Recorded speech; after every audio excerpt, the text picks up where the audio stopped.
DLN online class में आप सभी विद्यार्थियों का स्वागत है।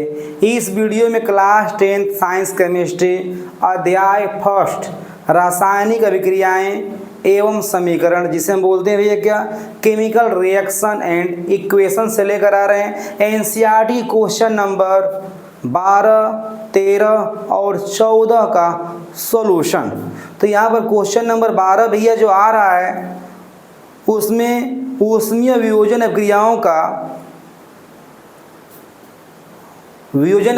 का प्रकार का एग्जाम्पल लिखना, जिसमें ऊष्मीय वियोजन अभिक्रिया का एग्जाम्पल देना है, प्रकाश वियोजन अभिक्रिया का एग्जाम्पल देना है और विद्युत वियोजन अभिक्रिया का उदाहरण देना है, यहाँ पर एग्जाम्पल देना है। तो ध्यान देना भी है। यहाँ पे सबसे पहले हमको ये जानना है कि ऊष्मीय वियोजन अभिक्रिया क्या होता है। तो वह उत्क्रमणीय अभिक्रियाएं जिसमें यौगिक अणु दो या दो से अधिक सरल अणुओं में विभाजित हो जाता है, ऐसी रासायनिक अभिक्रियाएं वियोजन अभिक्रियाएं कहलाती है। यानी यहाँ पर यौगिक अणु को तोड़ने के लिए, यौगिक अणु को वियोजित करने के लिए हम लोग ऊष्मा का प्रयोग करेंगे, प्रकाश का प्रयोग करेंगे और विद्युत का प्रयोग करेंगे। इस आधार पर अभिक्रियाओं का नाम जो होगा ऊष्मीय वियोजन अभिक्रिया, प्रकाश वियोजन अभिक्रिया और विद्युत वियोजन अभिक्रिया नाम देंगे यहाँ पे। तो क्वेश्चन नंबर भैया 12 का सॉल्यूशन लेकर आ रहे हैं, ध्यान देना है। एनसीईआरटी क्वेश्चन नंबर 12 का सॉल्यूशन। एनसीईआरटी क्वेश्चन नंबर 12 का सॉल्यूशन। ध्यान देना भैया, यहाँ पे हम लोग यहाँ पर वियोजन अभिक्रियाओं के प्रकार यानी ऊष्मीय वियोजन का एग्जाम्पल लेकर आएंगे। इसके बाद प्रकाश वियोजन अभिक्रिया का एग्जाम्पल लेकर आएंगे और इसके बाद विद्युत वियोजन अभिक्रिया का एग्जाम्पल लेकर आएंगे। तो ध्यान देना है। हम लोग पहले चलते हैं भैया, पहले में हम चलते हैं ऊष्मीय वियोजन। पहला में हम लोग चलते हैं क्रम में ऊष्मीय वियोजन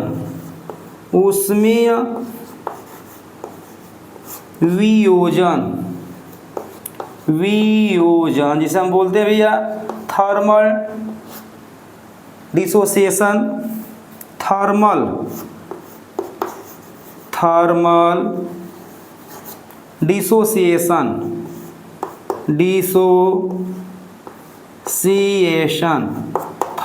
डिसोसिएशन रिएक्शन। तो यहाँ पर हम लोग यौगिक अणु को ऊष्मा के द्वारा उसके अवयवी रूपों में क्या करेंगे भाई, डिसोसिएट करेंगे। तो यहाँ पे एग्जाम्पल लेकर आते हैं, ध्यान देना भी। एग्जाम्पल नंबर ए, दो एग्जाम्पल लेकर आएंगे, ध्यान देना है।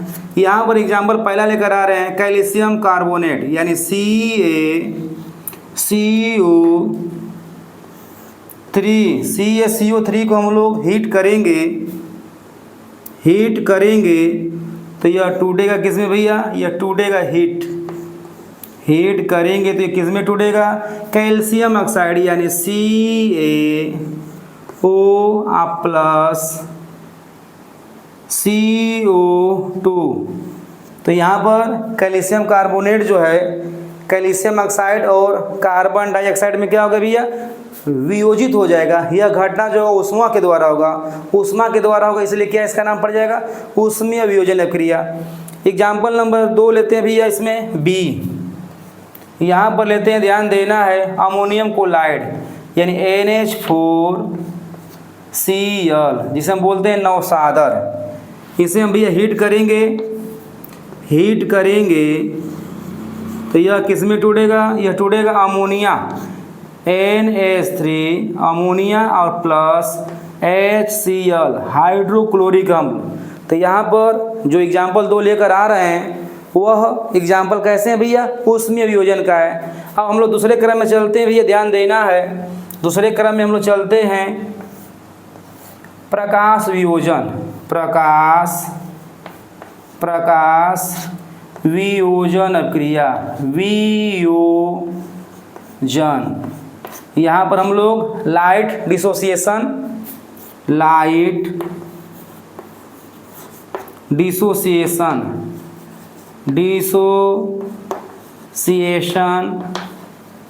इसमें हम लोग प्रकाश के द्वारा हम यौगिक अणु को दो अवयवी रूपों में तोड़ेंगे। तो यहाँ पर लाइट डिसोसिएशन रिएक्शन होगा भैया, ध्यान देना है। यहाँ पर एग्जाम्पल लेकर आ रहे हैं सिल्वर क्लोराइड, ध्यान देना है, सिल्वर क्लोराइड यानी 2AgCl। सिल्वर क्लोराइड को हम लोग क्या करेंगे भैया, सूर्य प्रकाश यानी सनलाइट या प्रकाश के द्वारा जो है अपने सरल रूपों में टूटेगा। तो इसका सरल रूप क्या होगा भैया, 2Ag सिल्वर प्लस Cl2। तो यहाँ पर जो है सिल्वर क्लोराइड जो है प्रकाश ऊर्जा के द्वारा दो भागों में डिवाइड हो गया, वियोजित हो गया। इसे हम क्या कहते हैं, प्रकाश वियोजन अभिक्रिया। एग्जाम्पल नंबर ये ए रहा, एग्जाम्पल नंबर बी लेते हैं भैया, सिल्वर ब्रोमाइड 2AgBr। यह भी प्रकाश के द्वारा जो है, यह भी लाइट के द्वारा, प्रकाश ऊर्जा के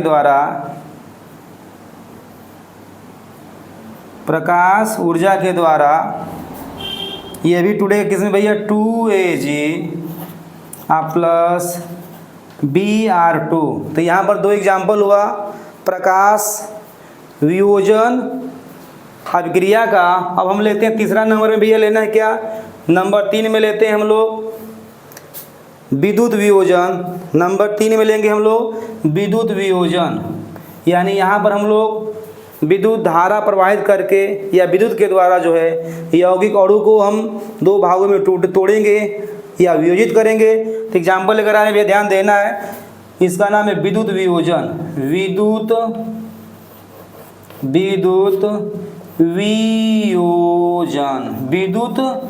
वियोजन, ध्यान देना है। इसे हम बोलते हैं इलेक्ट्रोलिसिस बोलते हैं, इलेक्ट्रोलिसिस। तो ध्यान देना है यहाँ पर हम लोग जल में 2H2O, जल में जब हम लोग विद्युत धारा प्रवाहित करेंगे, विद्युत धारा यानी इलेक्ट्रिक करंट, विद्युत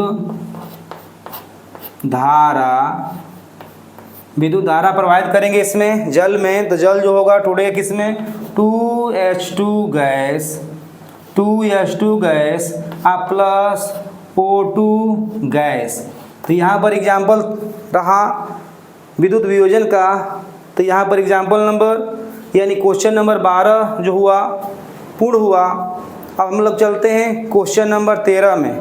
क्वेश्चन नंबर 13 में विस्थापन अभिक्रिया और द्विविस्थापन अभिक्रिया क्या होता है, इन अभिक्रियाओं के बीच अंतर स्पष्ट करके एक एक एग्जाम्पल भी देना है। तो ध्यान देना भैया, एनसीईआरटी क्वेश्चन नंबर हम चलते हैं किसमें, एनसीईआरटी क्वेश्चन नंबर 13 का सलूशन लेकर आएंगे। तो ध्यान देना, यहाँ पे विस्थापन अभिक्रिया क्या होती है, ऐसी रासायनिक अभिक्रिया जिसमें किसी यौगिक में उपस्थित परमाणु या परमाणु के समूह को किसी दूसरे परमाणु या परमाणु के समूह द्वारा विस्थापित किया जाता है, तो उसे हम बोलते हैं विस्थापन अभिक्रिया। क्या बोलते हैं, विस्थापन अभिक्रिया।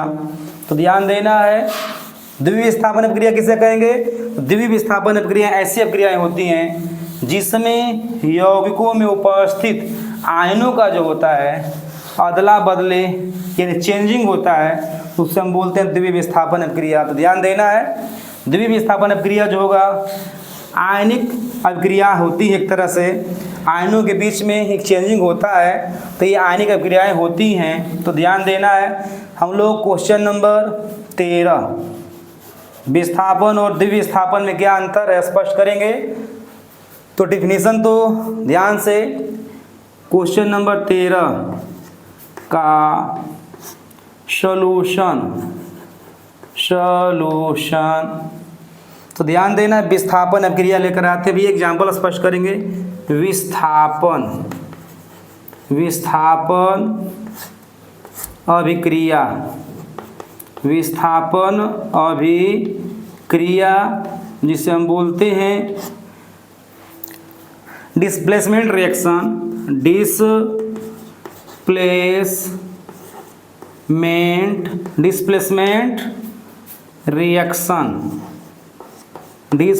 रिएक्शन।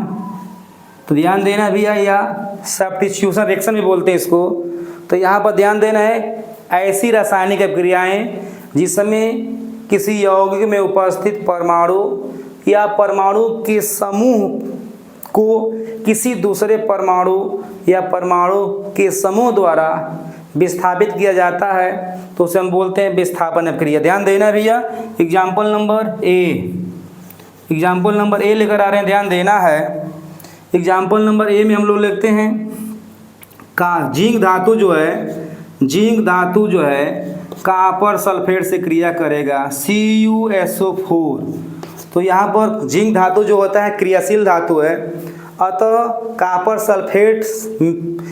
सल्फेट से कॉपर को विस्थापित करेगा। तो ध्यान देना भैया, यहाँ पर बनेगा क्या, जिंक सल्फेट यानी ZnSO4 प्लस Cu जो है जिंक से क्या है, कम सक्रिय धातु होता है, अतः जिंक के द्वारा आसानी से विस्थापित हो जाता है। एग्जाम्पल नंबर बी लेकर आते हैं, ध्यान देना भैया। Example number B, CH4 plus Cl2। ध्यान देना यहाँ पे CH4 प्लस Cl2। तो यहाँ इस अभिक्रिया में जो है मीथेन में उपस्थित हाइड्रोजन परमाणु को क्लोरो समूह विस्थापित करेगा। तो क्या बनेगा भैया, बनेगा CH3Cl, जिसका नाम है मेथिल कोलाइड या क्लोरोमेथेन, प्लस HCl। तो यहाँ पर रहा ये विस्थापन अभिक्रिया का एग्जाम्पल रहा। यहाँ पर क्लोरो समूह जो है H परमाणु को यहाँ से रिमूव कर देगा, विस्थापित कर देगा। एग्जाम्पल नंबर एक और लेते हैं भैया, C। सब विस्थापन अभिक्रिया है, तो ध्यान से एग्जाम्पल नंबर लेते हैं, C2H5 Br प्लस KOH। तो क्या बनेगा भैया, ध्यान देना यहाँ पे, यहाँ पर जो है एथिल ब्रोमाइड है जो पोटेशियम हाइड्रोक्साइड से क्रिया करेगा। तो क्या बनेगा एल्कोहल यानी C2H5OH प्लस बनेगा भैया क्या, प्लस बनेगा KBr पोटेशियम ब्रोमाइड। तो यहाँ पर जितने भी एग्जाम्पल आए हैं भैया वो सब विस्थापन अभिक्रिया का एग्जाम्पल है। अब हम लेंगे द्विविस्थापन अभिक्रिया। क्या लेंगे, द्विविस्थापन अभिक्रिया। द्विविस्थापन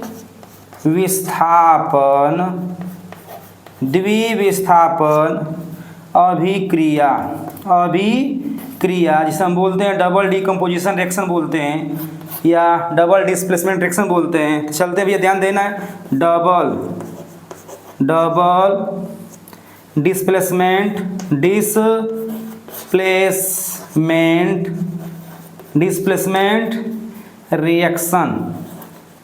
रिएक्शंस। तो ध्यान देना यहाँ पर ऐसी रासायनिक अभिक्रियाएं जिसमें यौगिकों में उपस्थित आयनों का अदला बदली होती है, एक्सचेंजिंग होती है, उसे हम क्या बोलते हैं, द्विविस्थापन अभिक्रिया। एग्जाम्पल ध्यान से देना है। एग्जाम्पल नंबर फर्स्ट में लेंगे हम लोग, ध्यान देना है, sodium sulphate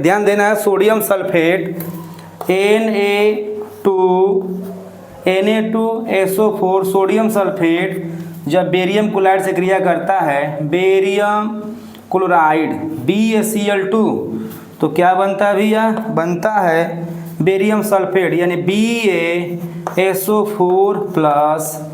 BaSO4 plus 2NaCl।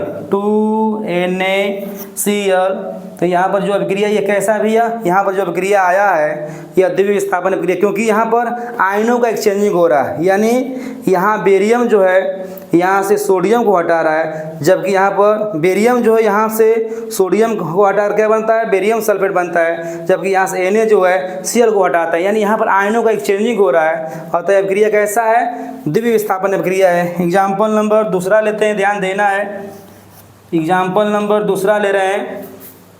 Example number 2 में सोडियम क्लोराइड यानी Cl सिल्वर नाइट्रेट AgNO3 से क्रिया करेगा तो क्या बनेगा भैया, बनेगा सिल्वर क्लोराइड यानी AgCl plus sodium nitrate NaNO3। तो यहाँ पर दो एग्जाम्पल रहा द्वितीय विस्थापन अपक्रिया का।